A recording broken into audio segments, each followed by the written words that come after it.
Tu sauveras la vie de ma mère pour 5 dollars? Demanda la fillette de 9 ans en entrant dans le clubhouse de l'Iron Brotherhood, un billet de 5 dollars froissé serré dans sa petite main. La pièce entière devint silencieuse. 15 moteurs restèrent figés au milieu d'une conversation, des bouteilles de bière à mi-chemin de leurs lèvres, des queues de billard suspendues dans les airs. Ce n'était pas un endroit pour des morts, pour les enfants. Le club de motards Iron Brotherhood était tristement célèbre dans le comté. D'anciens militaires, d'anciens détenus, des hommes au passé violent qui arboraient leurs cicatrices comme des médailles d'honneur. Hammer, le président du club, fut le premier à réagir. Il posa ses cartes et s'approcha de la fillette. Son physique imposant, 1,95 m et 127 kilos de muscles et de tatouages, aurait terrifié la plupart des adultes. Mais la petite fille ne broncha pas. Comment t'appelles-tu, ma chérie? Demanda Hammer d'une voix étonnamment douce. Emma, murmura la fillette. Emma Rodriguez. Emma, où sont tes parents? Ma mère est à l'hôpital. Elle est en train de mourir. La voix d'Emma se brisa, mais elle continua à parler, les mots se bousculant dans un élan désespéré. Les médecins disent qu'elle a besoin de médicaments, mais nous n'avons pas d'assurance et cela coûte 50 000 dollars. Mon oncle a dit qu'il paierait, mais seulement si j'allais vivre avec lui pour toujours. Ma mère a refusé parce que c'est un homme mauvais. Mais si elle meurt, ce sera ma faute. J'ai entendu dire que vous faisiez des choses pour de l'argent, alors j'ai 5 dollars. S'il vous plaît, aidez-moi. Les motards échangèrent des regards sombres. Ils savaient tous ce que signifiait mauvais homme quand une fillette de 9 ans le disait avec une telle peur dans les yeux. Tank. Le sergent d'armes se leva. Où est cet oncle maintenant? Dehors, dans sa voiture. C'est lui qui m'a amené ici. Il m'a dit, les motards sont des criminels et si je vous demande de l'aide, vous allez juste prendre mon argent et vous moquer de moi. Mais je m'en fiche maintenant, car ma mère est tout ce que j'ai. Wrench s'approcha de la fenêtre et regarda dehors. Une Mercedes noire était garée dans le parking, le moteur en marche. Le conducteur était au téléphone et ne surveillait même pas l'entrée du club.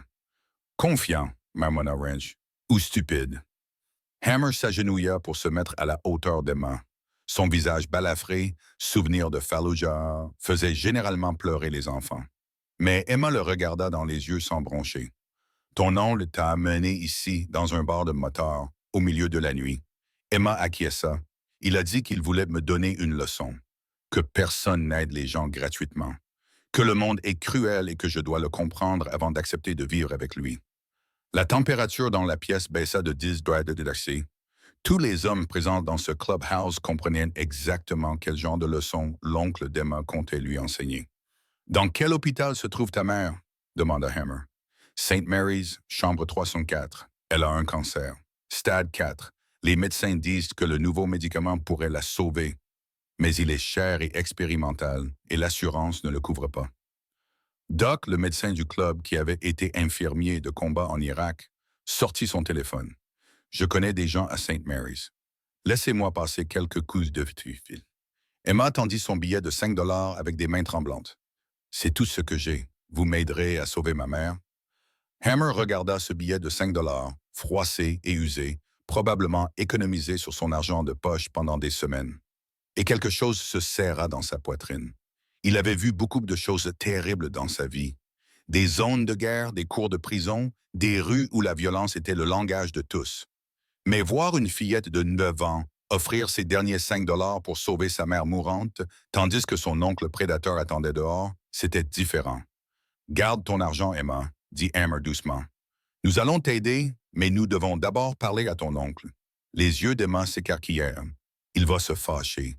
Quand il se fâche, Elle s'interrompit, touchant son bras où une ecchymose était visible sous sa manche.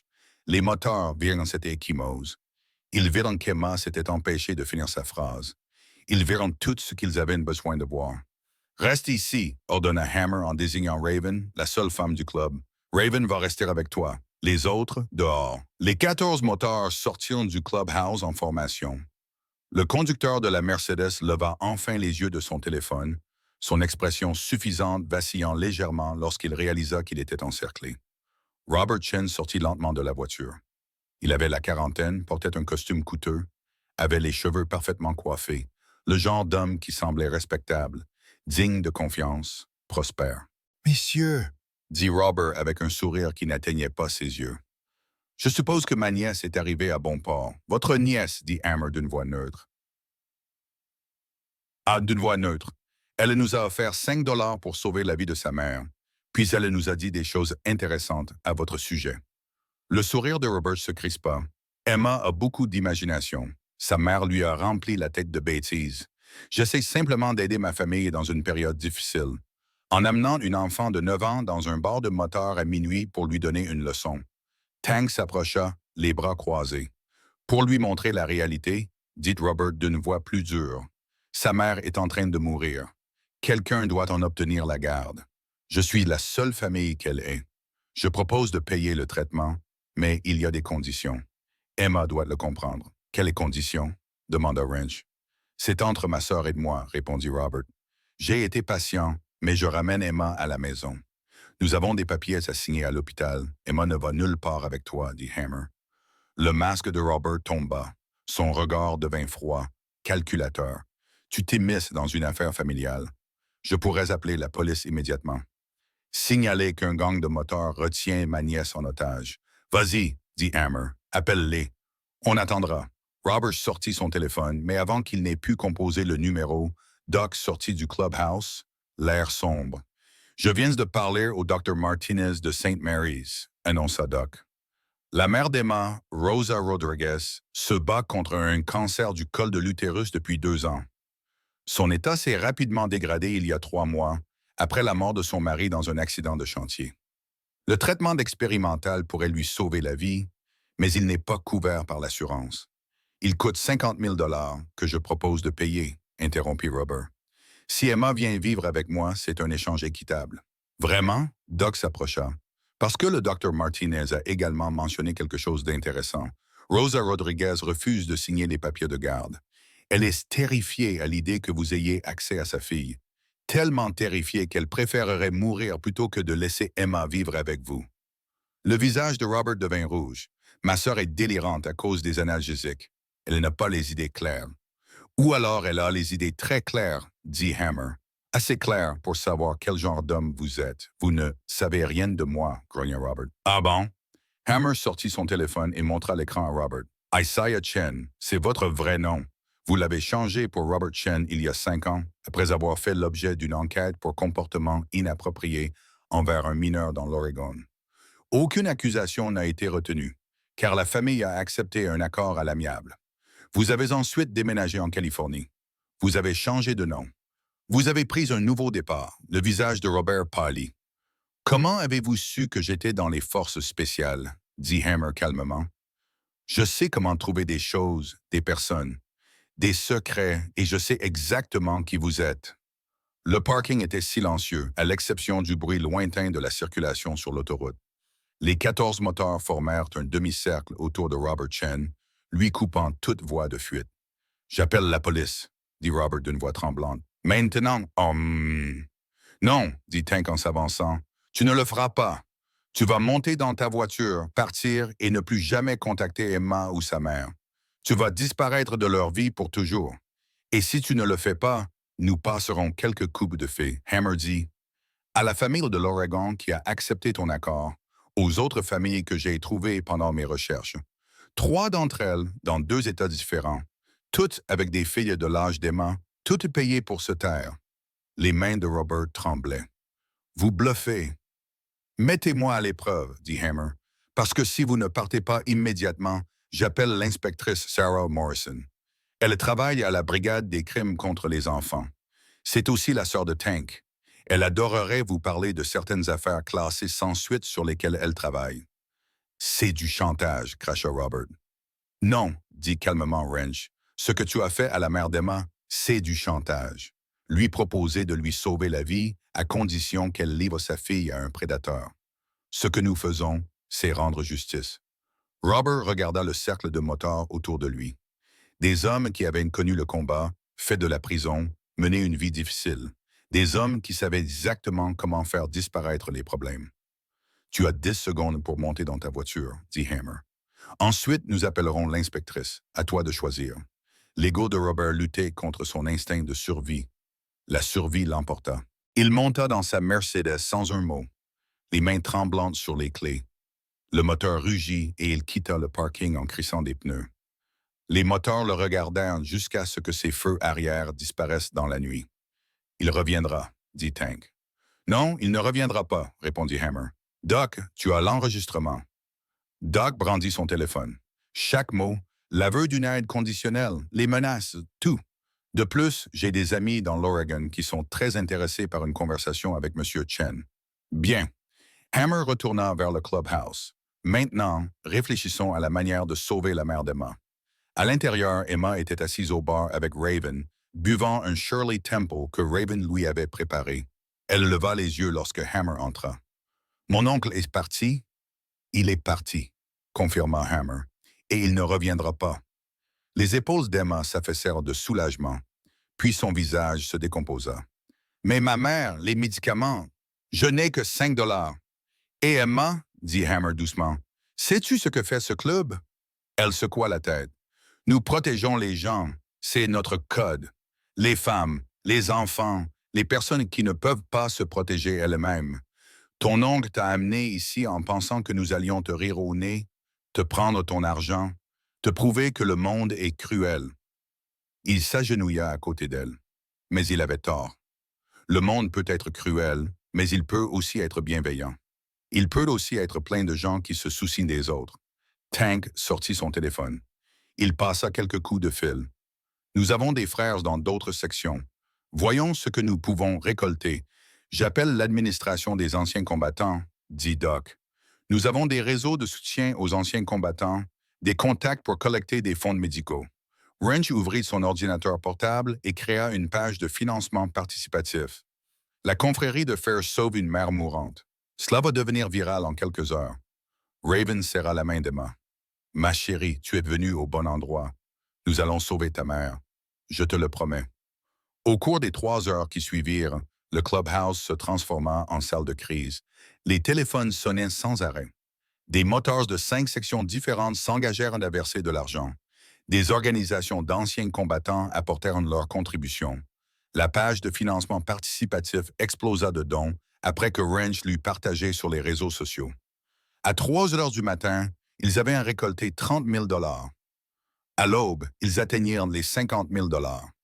À midi le lendemain, ils avaient 75 000 $, suffisamment pour le traitement et 3 mois de frais de subsistance d'Emma. Hammer a conduit Emma à l'hôpital dans son camion, suivi par Raven et Doc sur leur moto. Le reste du chapitre est resté sur place pour coordonner les transferts financiers et s'assurer que Robert Chen n'avait pas tenté de revenir. L'hôpital St. Mary's était calme en ce début de matinée. Le docteur Martinez les a accueillis dans le couloir devant la chambre de Rosa Rodriguez, l'air prudent. « Vous êtes les motards », a-t-il dit en regardant le gilet de Hammer. « Oui, c'est nous. Et maman m'a appelé. Elle m'a dit que vous alliez payer le traitement de sa mère. »« Oui, c'est nous », a confirmé Hammer. « Quand pouvez-vous commencer? » Le docteur Martinez les a regardés longuement. « Je dois être honnête avec vous. Même avec le traitement, les chances de Rose sont peut-être de 40 %. Le cancer est à un stade avancé. Le médicament expérimental pourrait ne pas fonctionner. Mais il y a une chance. » Raven dit, « Il y a une chance. » Le médecin acquiesça. « Alors nous la saisissons, » dit Hammer. « Que voulez-vous que nous fassions? » Les formalités administratives prirent 2 heures. Virement bancaire, formulaire de consentement médical, protocole de traitement. Emma est restée assise à côté du lit de sa mère pendant tout ce temps, tenant la main de Rosa. Rosa Rodriguez était à peine consciente. Le cancer et les analgésiques la maintenant dans un état de demi-sommeil. Mais quand Emma a murmuré « Maman, tout va bien se passer. Les motards nous aident. » Rose a ouvert les yeux. « Les motards ?» La voix de Rose était à peine audible. « Ce sont des gens bien, maman, » a dit Emma. « Ils ont renvoyé oncle Robert. Ils ont récolté l'argent pour tes médicaments. Ils te sauvent. » Une seule larme coula sur la joue de Rosa. Elle regarda derrière Emma, là où Hammer se tenait dans l'embrasure de la porte. Cet homme massif et tatoué qui semblait plus à sa place dans une cour de prison que dans une chambre d'hôpital. « Merci, » murmura Rosa. Hammer hocha une fois la tête. « Concentre-toi sur ton rétablissement. Nous nous occupons du reste. » Le traitement commença cet après-midi-là. Le docteur Martinez était prudemment optimiste, mais il les avertit qu'il faudrait plusieurs semaines avant de savoir si le traitement fonctionnait. Emma ne pouvait pas rester à l'hôpital et les services sociaux posaient des questions sur sa situation familiale maintenant que Robert n'était plus là. C'est alors que Raven fit une proposition qui surprit tout le monde. Je vais la prendre chez moi, dit Raven. Je suis mère d'accueil certifiée. J'avais de toute façon l'intention de me retirer de la compétition pour me consacrer à mon travail social. Emma peut rester avec moi jusqu'à ce que sa mère se rétablisse. Emma leva les yeux vers cette femme coriace, aux bras couverts de tatouages tribaux et aux sourcils marqués d'une cicatrice résultant d'une bagarre dans un bar. Tu veux que je vive avec toi? Si ça te convient, répondit Raven. J'ai une chambre d'amis. Elle est petite, mais elle est à toi, et je fais de très bonnes crêpes. Emma acquiesça lentement. D'accord. La première semaine fut difficile. Emma était tourmentée par des cauchemars, constamment inquiète pour sa mère, terrifiée à l'idée que Robert revienne. Hammer affecta 2 membres du club à tour de rôle pour surveiller la maison de Raven au cas où. Mais Robert ne revint jamais. Il disparut complètement. Et lorsque les contacts de Hammer dans l'Oregon commencèrent à poser des questions à son sujet, l'avocat de Robert envoya un message. Son client avait déménagé dans le Nevada et ne reviendrait pas en Californie. La deuxième semaine, les scanners de Rosa montraient une légère amélioration. Les marqueurs tumoraux diminuaient. Le docteur Martinez était prudemment optimiste. La troisième semaine, Emma recommença à sourire. Elle aida Raven dans son jardin, apprit à changer l'huile de la moto de Raven, commença à fréquenter une nouvelle école où personne ne connaissait son histoire. La quatrième semaine, Rosa était assez forte pour s'asseoir dans son lit. Elle avait meilleure couleur. Son regard était plus clair. Le traitement fonctionnait. 2 mois après qu'Emma soit entrée dans le clubhouse des Iron Brotherhood avec 5 $, Rosa Rodriguez sortait de l'hôpital St. Mary's guérie de son cancer. Les médecins ont parlé d'un miracle. Les Iron Brotherhood ont parlé de justice. Le club a organisé une fête au clubhouse pour célébrer l'événement. Emma et Rosa se sont tenus devant 15 motards. Ces hommes dangereux au passé violent et au casier judiciaire chargé. Et Rosa prononça les mots qui les firent tous se racler la gorge et détourner le regard. Vous m'avez sauvé la vie. Vous avez sauvé ma fille. Vous l'avez fait pour 5 $ que vous n'avez même pas pris. Je ne sais pas comment vous remercier. Vous ne nous remerciez pas, Hammer dit. Vous vivez, vous élevez votre fille. Vous lui montrez que le monde est peut-être dur, mais qu'il y a encore des gens bien qui se soucient d'elle. Rosa serra Emma contre elle. Je ne comprends pas. Pourquoi avez-vous fait ça? Vous ne nous connaissez pas. Tank s'avança. Ma fille avait l'âge d'Emma quand le petit ami de mon ex-femme a commencé à lui faire du mal. Personne n'a aidé. Personne n'a remarqué. Quand je l'ai découvert, ma petite fille avait vécu un enfer. Sa voix était rauque. J'étais en prison, je ne pouvais pas la protéger, je ne pouvais rien faire. Quand je suis sorti, je me suis juré de ne plus jamais laisser un autre enfant souffrir si je pouvais l'empêcher. Range prit la parole en premier. Ma mère est morte d'un cancer quand j'avais 10 ans. Nous n'avions pas les moyens de la soigner. Je l'ai vue s'éteindre, sachant qu'il existait des médicaments qui auraient pu la sauver, mais que nous ne pouvions pas nous les procurer. Aucun enfant ne devrait jamais se sentir aussi impuissant. Les moteurs racontèrent leur histoire les uns après les autres. Maltraitance, pauvreté, violence, négligence. Chacun d'entre eux avait été un enfant dans le besoin. Chacun d'entre eux avait été abandonné par le monde. Et chacun d'entre eux avait fait le même choix. Être différent, utiliser sa force pour protéger plutôt que pour détruire. Alors nous aidons, et conclut Hammer, bouclant la boucle, parce que personne ne nous a aidés, parce que nous savons ce que c'est que d'être impuissant, parce que c'est ce que font les frères. Nous protégeons les nôtres. La voix de Rosa tremblait. Mais nous ne sommes pas les vôtres. Si vous l'êtes, dit Raven en passant un bras autour des épaules d'Emma, vous êtes devenus les nôtres dès l'instant où cette courageuse petite fille a franchi notre porte. Emma fouilla dans sa poche et en sortit le billet de 5 $ qu'elle avait autrefois essayé de donner à Hammer. Je veux toujours vous le donner. Hammer le prit délicatement. Tu sais ce qu'on va faire avec ça? Emma secoua la tête. On va l'encadrer, dit Hammer, là sur le mur. Et tous ceux qui viendront dans ce club, tous ceux qui demanderont ce que ça signifie, on leur racontera ton histoire. Comment une fillette de 9 ans a appris à 15 moteurs endurcis ce qu'était le courage? Le billet de 5 $ fut accroché au mur au-dessus du bar. Il devint une légende. Des motards d'autres sections venaient juste pour le voir, pour entendre parler de l'enfant qui avait transformé un club de motards en une armée de protecteurs.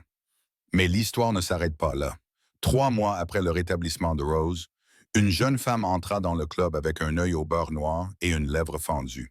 Un petit garçon s'accrochait à sa main. « J'ai entendu dire que vous aidiez les gens », dit-elle doucement.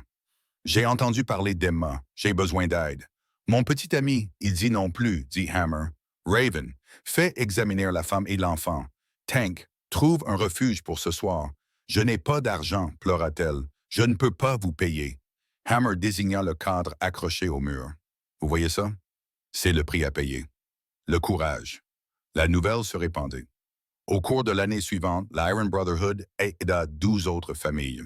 Des mères fuyant la violence, des enfants en danger, des personnes fuyant la violence. La réputation de dureté des motards est devenue un bouclier et non une menace. Emma a grandi. Elle a obtenu une bourse, est allée à l'université, a étudié le travail social et est revenue aider le refuge qui l'avait sauvée. Elle n'a jamais oublié ses 5 $, le petit billet qui lui a acheté de l'espoir. Rosa a créé un groupe de soutien pour les survivantes du cancer. Chaque jeudi, le clubhouse se remplissait de rires, de larmes et d'histoires de survie. Les motards préparaient le café, gardaient la porte et écoutaient. Leur apparence rude devenait une promesse silencieuse de sécurité. Chaque nouveau membre qui rejoignait la Iron Brotherhood apprenait l'histoire d'Emma lors de son initiation. Ils apprenaient pourquoi ce billet de 5 $ était si important. Ils apprenaient que le monde pouvait les considérer comme dangereux, mais qu'ils avaient choisi d'être des protecteurs. Robert Chen a disparu. Nevada, Arizona, puis nulle part. Le détective Morrison a trouvé des preuves le reliant à des crimes commis dans 3 États. Personne ne l'a regretté. Des années plus tard, lorsque Emma a obtenu son diplôme universitaire, toute la Iron Brotherhood était présente. Les vestes en cuir alignées au dernier rang. Lorsque son nom a été appelé, 15 motards se sont levés et ont rugi plus fort que tout le reste de l'auditorium réuni. Rosa a pleuré. Raven a pleuré. Hammer s'est essuyé les yeux. Emma a trouvé Hammer dans le parking et l'a serré dans ses bras. « Merci d'avoir sauvé ma mère, de m'avoir protégé, de m'avoir montré que la famille n'est pas toujours une question de sang. Tu nous as rappelé pourquoi nous faisons cela, » a dit Hammer. « Pourquoi nous portons ces écussons. Pourquoi nous avons choisi d'être plus que ce que le monde attendait de nous. Garde les 5 $ sur le mur, » a dit Emma. « Pour toujours. Le billet est toujours accroché là aujourd'hui, décoloré, presque incolore. Mais chaque membre connaît sa signification. Courage, espoir, salut. Un rappel que parfois, les personnes que le monde craint sont celles qui vous sauvent. Que parfois, 5 $ valent plus que 50 000. Que parfois, les hommes les plus durs ont le cœur le plus tendre. C'est de la vérité que le monde refuse d'admettre. Mais Emma Rodriguez l'a vécu. La confrérie de fer l'a prouvé. Et ce billet de 5 $ encadré en témoigne chaque jour.